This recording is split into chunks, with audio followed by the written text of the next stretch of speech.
What's good, y'all? It's Coffee back with the news, man. Got a lot of topics to get off into, so we're not going to delay at all. We're going to jump right into things, man. And first up, once again in the news, man, is MILK74. You know, we covered him a lot on the channel.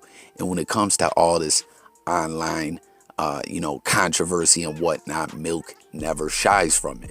You know, the controversy, the drama, Milk is always in the thick of it, trying to push his platform on. But it seems Milk is in danger of just being pushed out of this YouTube space, man, because you see this post that Milk threw up here where he's urging everyone to go to his secondary channel. And in the post, the secondary channel is It's Milk Videos, which is where we saw Milk logging on during that absence. Y'all remember the absence that just went down, man, where everyone was like coming up with all these wild theories. Once again, everything from that Milk was dead to he beat up his wifey, he was in jail for some DV stuff. Like, they were all over the place with the MILK74 theories. But then Milk hopped back on and let the world know that he had been flagged, that he was suspended for a couple weeks.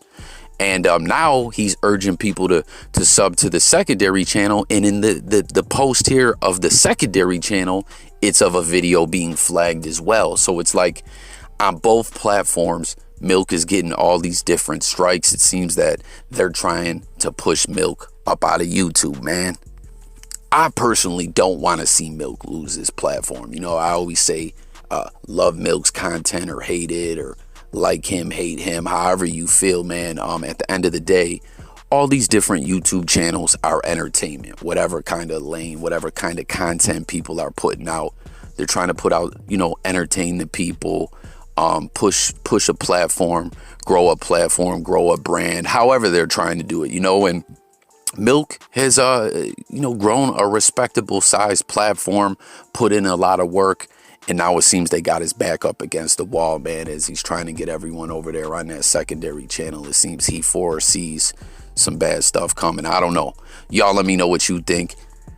Next up, some pro wrestling news. A living legend, Hacksaw Jim Duggan. How's he go? Oh, with the 2x4 or whatever, you know what I mean?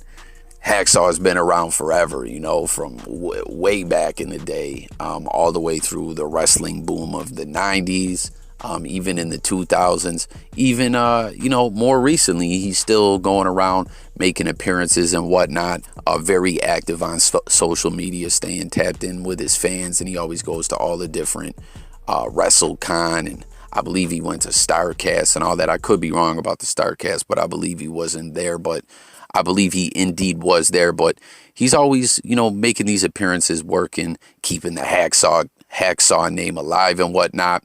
But recently we saw Hacksaw had a surgery. His family was asking everyone to pray for Hacksaw via his social media. And a couple years ago, Hacksaw was getting some surgeries done. I could be wrong. I think it was a heart surgery or something that was very serious. This, like I said, this is, I want to say, circa 2018 or something like that. I remember they were asking for prayers then, saying this could be a life and death thing. Hacksaw pushed on from that and, went back about his business and has been living strong. But now, after this surgery that they said was indeed a success, they've announced that Hacksaw Jim Duggan has prostate cancer, and I guess he's been fighting it for a couple months. And this is very sad, man. Whenever cancer comes up, Jay Coffee Talk always puts it out there. Y'all know it's fuck cancer, man. Like everyone, not everyone, but a great deal of the population from whatever walk of life you come from, however you feel. I know cancer has affected, it almost seems, more people than it hasn't. You know what I mean? Like there's a lot of people that live very healthy lifestyles. They do this, they do that, and then boom, cancer gets them. Or for instance, I had a family member that had hepatitis, right? He was battling alcoholism, hepatitis. He got sober, this is like at one point had like liver failure and all that, but he got sober later on, got the treatment for the hep and got cured of that. And then boom, later on found out he had lung cancer. And that's just one example. There's just so many people that I've known personally that died of cancer or were affected by cancer. And once again, y'all, if anyone wants to tap in with me behind the scenes, there's some things when it comes to the Big C that I could, some info that I could share with y'all that I can't really put out on any of these platforms. But getting back to talking about Hacksaw, very, very sad news, man. I hope that, he's able to win this battle. He's 67 years old, I believe. He's been at it for a long time. He's definitely a living legend as far as the wrestling fans out there. Let me know your favorite moments of Hacksaw Jim Duggan's career. He wasn't the kind of guy that had like the biggest matches or like a lot of title reigns or anything like that. But he's definitely had his moments, and he's just definitely been around for a long time entertaining the fans. So tap in with your thoughts on that. Next up, man, some NFL news. AB Antonio Brown, who's enjoyed this resurgence to his career, what was it, a year or two ago, after leaving Pittsburgh, going through that whole debacle with the Oakland trade, actually almost a trade to the Buffalo Bills. But to be honest with y'all, I'm glad that never happened. Even though he dissed Buffalo, it's like, I'm glad we didn't end up getting him. He was a mess, but he had those allegations against him, which ended up, being deemed to be bullshit. It was like they were trying to shake AB down. At the end of the day, those allegations were unfounded. And after all that, even with his name being cleared, it was like Antonio Brown would probably never play football again. He had to work out for the Saints and all this different stuff, and then he was still out of football. But we know, all in all, it ended up being a happy ending for AB, as Tom Brady got him in over there in Tampa with him, building his new Brady dynasty over there. Gronk, all these guys that he's bringing in. And he got that Super Bowl ring last year. But this year, man, he has missed a couple games, and he was out last week when Brady got his 600th touchdown pass. Well, he ended up going beyond that. He's got like, I want to say 603 or 4 or something like that. We know Mike Evans caught that 600th pass, ended up passing it off to a fan that they had to pay handsomely to get that ball back. But AB missed that game, and it seems he's out again in their upcoming game against the Saints. So I don't know, man. Will he be healthy later on in the season? Can he get that ankle healed up? I don't know, but he's definitely out again in this upcoming game. Next up, some more sports news, kinda. We're talking about an NBA legend, another living legend. My kids are older now, and they're kind of upset with me. Not really upset, but they don't understand. Because I tell them all the time, we ain't rich. I'm rich. Yeah, we don't. No, you got to have bachelors or masters, and then if you want me to invest in one of your companies, you're gonna have to present it. Boom, boom, boom. Bring it to me. I'll let you know. I'm not giving you nothing.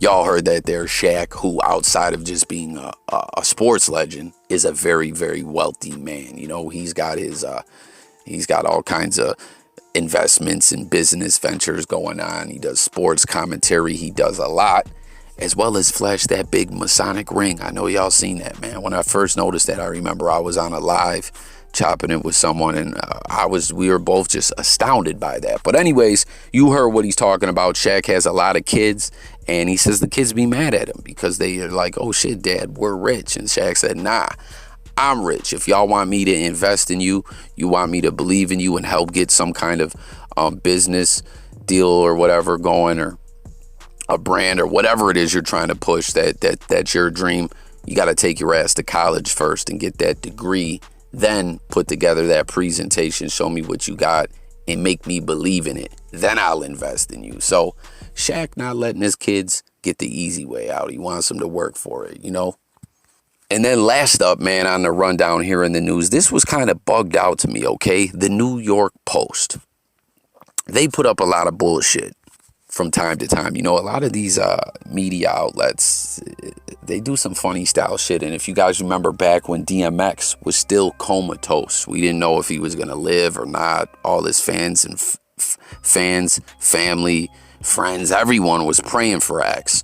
New York Post was putting out some old bullshit about all the debt he was in or something like that, or how much child support he owed, or some kind of fluck-ish like that, while this man was sitting on what would end up being his deathbed. Like, I thought that was just very, very insensitive, very foul.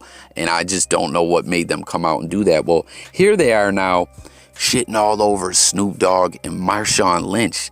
And it's kind of blowing my mind. I'll put a link to this column. Y'all can go check it out. But basically what they're saying is, as we know, the upcoming Super Bowl halftime show is going to be Dre, M, Snoop, Mary J. Blige, Kendrick, Lamar. I might be missing someone. If I am, y'all can leave it in the comments. But anyways, whoever wrote this column here is like pissed. They don't want Snoop performing because they're bringing up a couple instances where Snoop performed in 2019 at a Kansas Jayhawks game early in the season to get kick the season off, and in 2017 at the NHL All-Star game. And I guess when he performed, he didn't do edited versions of his song. He did, explicit versions of the songs. And then they're talking about how Marshawn Lynch was recently on Monday Night Football and how he swore on there, I guess, and they were calling Lynch the NFL version of Snoop Dogg, and they're just going on to call them all kinds of stuff like the Village Idiots, classless scumbags, all kinds of foul names they're calling Snoop and Lynch. And I guess this is gonna, I'm not sure, but it almost seems like they're trying to get some kind of digital campaign going to not let them perform at the Super Bowl halftime. I don't even know if this ish is true that Snoop swore at the NHL All-Star game and at the Kansas Jayhawks game. It's definitely possible, but I'm just putting it like this, y'all. Could you guys picture Snoop performing at the Super Bowl and swearing? I don't think so. I think it'll be edited. I don't think the sponsors will allow something like that to go down. But then again, we know what happened with that whole wardrobe malfunction with Janet Jackson, but that's probably a whole nother story. You know what I mean? But yeah, and at the NHL All-Star game, Snoop swore, it couldn't have been televised. I don't think that they would allow that, but for whatever reason, it seems that they're trying to shit all over this whole idea of hip hop and Snoop and being a part of this and like he's no good or whatever. I don't know. That's what this seems to be to me, is that the New York Post is trying to kick off an anti-Snoop Super Bowl performance campaign. Y'all could let me know what you guys think about it, but that's going to conclude the news on this one.